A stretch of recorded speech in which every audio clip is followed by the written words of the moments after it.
Bonjour et bienvenue pour cette nouvelle édition des prévisions financières du Casque-Pie. Aujourd'hui, je m'entretiens avec Manik Narain du BS. Manik, lundi, la roupie indienne a perdu du terrain gagné le matin pour s'affaiblir légèrement contre le dollar américain. Manik, parlez-nous de ce qui se passe au niveau des échanges de cette paire et pourquoi croyez-vous que le dollar va remonter vers 61,50 ?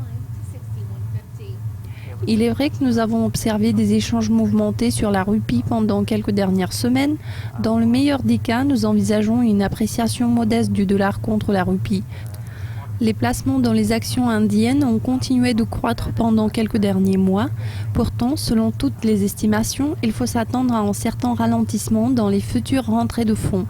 La RBI a souligné que la couverture des prêts aux entreprises a considérablement chuté en Inde.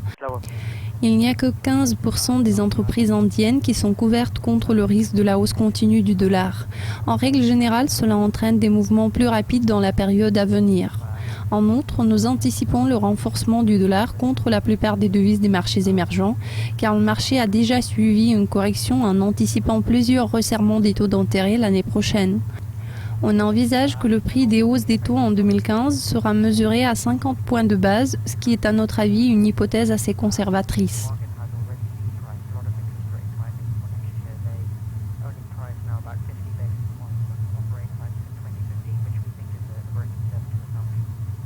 Manik, vous prédisez la hausse du dollar jusqu'à 62 contre la rupie sur le moyen terme. Pourriez-vous nous en dire plus ? La Banque centrale de l'Inde n'a rien contre une légère dépréciation de sa monnaie. Ils ont vendu du dollar au cours des dernières quelques semaines. En revanche, ils ont fait noter que dans des intervalles plus longs, ils ne voulaient pas forcément voir la monnaie trop bon marché. L'inflation vient de s'accélérer, sinon la dépréciation de la roupie n'a été que très modeste ces dernières années, donc il n'y a pas d'urgence de faire beaucoup d'efforts pour la renforcer. Dans les 3-6 mois qui vont suivre, ils sont censés être satisfaits de la continuation de la légère dépréciation de la roupie contre le dollar. Manik, à votre avis, quelles actions de la Fed seront en mesure de pousser le dollar vers le niveau de 63 ?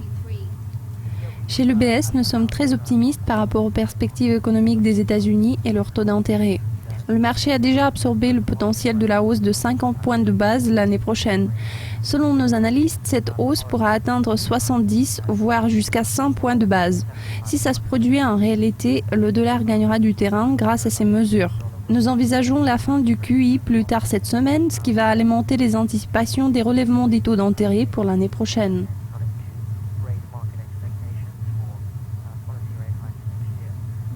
Manik, merci beaucoup, c'était un plaisir de parler avec vous. Chers spectateurs, restez avec nous. Mercredi, je vous présenterai une nouvelle édition des prévisions. Au revoir. See you then.